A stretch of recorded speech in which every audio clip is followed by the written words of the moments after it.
दोस्तों नमस्कार। दोस्तों मैं गुरदीप सिंह सेंगर एडवोकेट और आप लोगों का मेरे चैनल पर स्वागत है। दोस्तों आज का विषय है कि क्या मांगा जाता है रिश्वत के तौर पर। दोस्तों आज इसी पर चर्चा है और एक बात मैं कहना चाहूंगा आप सभी दोस्तों से, साथियों से, अपने सब्सक्राइबर्स से कि दोस्तों जब भी आप कोई ऐसा काम करने जाते हैं, आपने जंगल में देखा होगा कि एक शिकारी होता है और एक शिकार होता है। तो आप शिकार ना बने ताकि कोई शिकारी आपका शिकार करे, इसलिए आप ऐसा काम करें जिससे अगर कोई अनुचित लाभ आपसे लेना चाहता है तो ना ले पाए। जैसे दोस्तों जब भी कोई गन का लाइसेंस आवेदन करता है तो शुरुआत उसकी होती है चौकी से, पुलिस रिपोर्ट से।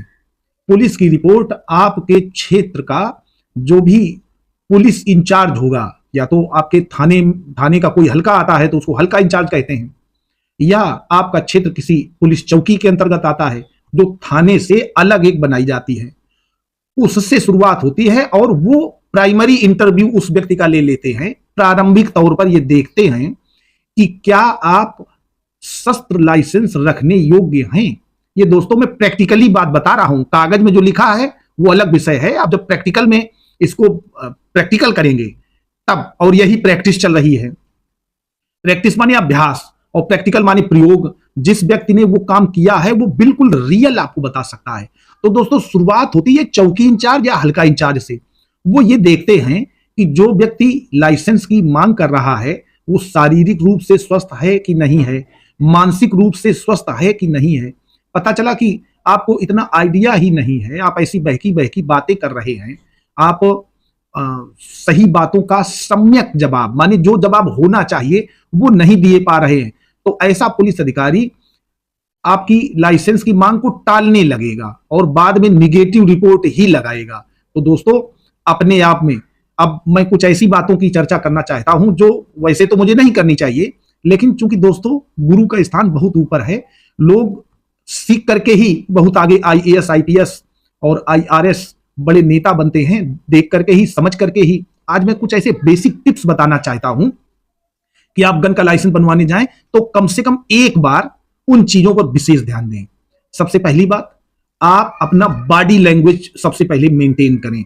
इसलिए मेंटेन करें कि आप एक संभ्रांत व्यक्ति हैं और संभ्रांत व्यक्तियों को ही शस्त्र का लाइसेंस निर्गत किया जाता है, क्योंकि इसमें दोनों तरीके के लोग जुड़े रहते हैं। पुलिस ऑफिशियल्स भी हैं और आपके प्रशासनिक अधिकारी हैं जो आईएएस कैडर के अधिकारी हैं, वो आपको लाइसेंस स्वीकृत करते हैं।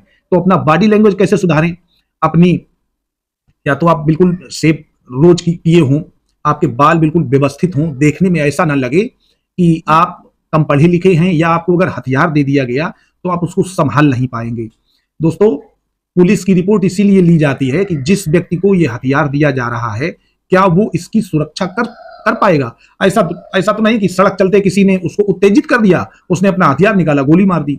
तो ऐसे लोगों को हथियार जल्दी पुलिस रिपोर्ट नहीं लगाती है। तो दोस्तों अपना बॉडी लैंग्वेज ऐसा मेंटेन करें, साफ सुथरे कपड़े पहने, जूते पहने।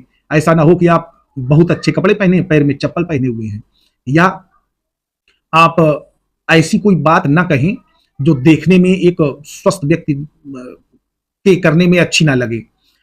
आप गालियों का प्रयोग ना करें। पता चला आप रिवॉल्वर का या बंदूक का लाइसेंस बनवाने गए हैं और वहां पर आप गाली दे दे करके बात कर रहे हैं, आप शराब पी करके वहां ना जाएं। तो दोस्तों ये सामाजिक पृष्ठभूमि चूंकि पुलिस ही देखती है, पुलिस का काम है और ये बिल्कुल रियल है। मैंने प्रैक्टिकल किया है। मेरे एक क्लाइंट ने आवेदन करवाया और वो लड़का ही था, बहुत ज्यादा उम्र नहीं थी, दांतों के बीच में काफी गैप था और पान मसाला बहुत खाता था। इसके बाद में सारा सब कुछ तो उसका ओके हो गया प्रोसेस। जब डिस्ट्रिक्ट मजिस्ट्रेट माने जिलाधिकारी के सामने पेश हुआ, क्योंकि वहां इंटरव्यू होता है, इंटरव्यू ही उसको कहेंगे, वो ये देखते हैं कि आप जिसको हम लाइसेंस निर्गत कर रहे हैं, दे रहे हैं, वो ये लाइसेंस रखने योग्य है या नहीं है। जैसे आपने देखा होगा कि वाहन चलाने के लिए ड्राइविंग लाइसेंस है, इस तरीके से बाहर जाने के लिए पासपोर्ट है, पुलिस वेरीफाई कर लेती है कि ये व्यक्ति यहां रहता है, तभी उसको विदेश जाने के लिए अनुमति मिलती है। इसी तरीके से गन का लाइसेंस रखने के लिए एक बेसिक कंडीशन है कि आपका जो दिमाग है वो स्वस्थ हो, आपका जो माइंड है वो बिल्कुल ऐसी कंडीशन में हो कि आप सही क्विक एक्शन में सही निर्णय ले सकें। पता ये चले कि आप गलत निर्णय लेते हैं तो उसका प्रभाव दूसरे के जीवन को खतरा हो जाएगा। तो दोस्तों उस इंटरव्यू में उसने 2-3 बातें पूछी डिस्ट्रिक्ट मजिस्ट्रेट ने, और उससे कहा कि बेटा तुम क्या करोगे लाइसेंस का, जाओ तुम्हारा वो, वहां से उसने कैंसिल कर दिया, जबकि सारी रिपोर्टें ठीक लगी हुई थी।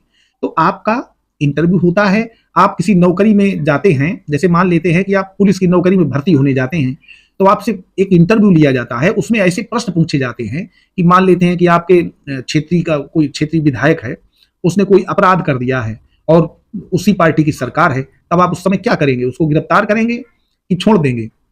क्योंकि उसी विधायक का आप काम करते हैं, जी हुजूरी कर रहे हैं, तो वहां पर आपको सही उत्तर देने हैं। तो दोस्तों पढ़ाई लिखाई, आपका बॉडी लैंग्वेज, आपकी आर्थिक स्थिति, आपके जीवन का स्तर, आपके सोचने का नजरिया, ये बहुत सारी बातें निर्भर करती हैं कि आपको लाइसेंस मिलेगा। तो दोस्तों ऐसा नहीं है कि हम आपको आपका उत्साह गिरा रहे हैं, आप अपने में थोड़ा सुधार करें, आप अपने सोचने का दृष्टिकोण थोड़ा बदलें, कहीं ऐसा ना हो कि आप उस दृष्टिकोण की वजह से लाइसेंस लेने से रह जाएं। तो दोस्तों आज का वीडियो इसी टॉपिक पर था कि आप अपनी ऐसी तैयारी करें, इतना विधिवत फिट होकर के जाएं, आपको ऐसा लगे, आपको देखने में लगे कि that is a bold person, कि आप योग्य व्यक्ति हैं, तो आपको लाइसेंस निश्चित मिलेगा, कोई नहीं रोक सकता। एक बार आप सफल नहीं होते तो आप दोबारा ट्राई कर सकते हैं, दोबारा नए चौकी इंचार्ज होंगे उनसे मिलें। और एक और महत्वपूर्ण बात है, अगर आपके खिलाफ कोई FIR दर्ज है, बहुत सारे लोग ये कमेंट्स करते हैं कि साहब FIR दर्ज है तो क्या हमें लाइसेंस मिल जाएगा? और बहुत से ये भी कहते हैं कि नेता लोगों को कैसे मिल जाता है लाइसेंस, उनके खिलाफ तो बहुत सारे मुकदमे होते हैं। तो दोस्तों मुकदमा दर्ज होना अलग विषय है, उसमें अगर आरोप पत्र प्रेषित हो गया है, पुलिस ने आपको मान लिया है, आप पर आरोप लगा दिया है कि दैट इज एक्यूज्ड पर्सन, कि ये व्यक्ति अभियुक्त है, और कोर्ट को चार्जशीट सौंप दी है कि इस व्यक्ति के विरुद्ध मुकदमा चलाया जाए, तब आपके पक्ष में कभी रिपोर्ट नहीं लगेगी। लेकिन अगर कोई FIR लगी हुई है आपके खिलाफ, लेकिन उसमें अंतिम रिपोर्ट लग गई है, पुलिस ने कह दिया कि इसमें कोई अपराध नहीं हुआ, फिर भले आपको कोर्ट तलब कर ले, तब आप पर कोई क्रिमिनल केस नहीं माना जाएगा और आपके प्लस माने पॉजिटिव रिपोर्ट लगेगी। तो दोस्तों अपने में सुधार करिए, एक वयस्क शिक्षित, ऐसा नहीं कि आप बहुत ज्यादा पढ़े लिखे हों, लेकिन आप देखने में शिक्षित लगें, अच्छी बात करें, जैसा आप अपने घर में व्यवहार करते हैं, अपने बच्चों के साथ, अपने पिता के साथ, अपने भाई के साथ, अपनी माँ के साथ, वही व्यवहार समाज में करिए, वैसे लोगों के साथ जिस तरीके से मिलना जुलना है, तब लाइसेंस मिलता है।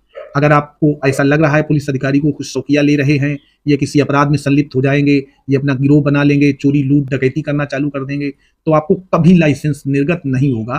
पुलिस में जो लोग भर्ती होते हैं, इन्वेस्टिगेशन करते हैं, सब इंस्पेक्टर हैं, एडिशनल SP हैं, CO हैं, ये काफी होशियार लोग होते हैं। IAS IPS ऑफिसर बनने के लिए बहुत मेहनत करनी पड़ती है, कड़ी मेहनत से गुजर करके व्यक्ति ऑफिसर बनता है, तो ऐसा व्यक्ति आपको चुनने की योग्यता तो रखता ही है। तो दोस्तों मेरा यही आग्रह है कि अपने में सुधार करें, अपने को ऐसा बोल्ड बनाएं कि जब आप किसी अधिकारी के समक्ष खड़े हों तो उस अधिकारी को पहले ही लगे कि ये व्यक्ति एक देश का जिम्मेदार नागरिक है और इनको लाइसेंस दिया जाए।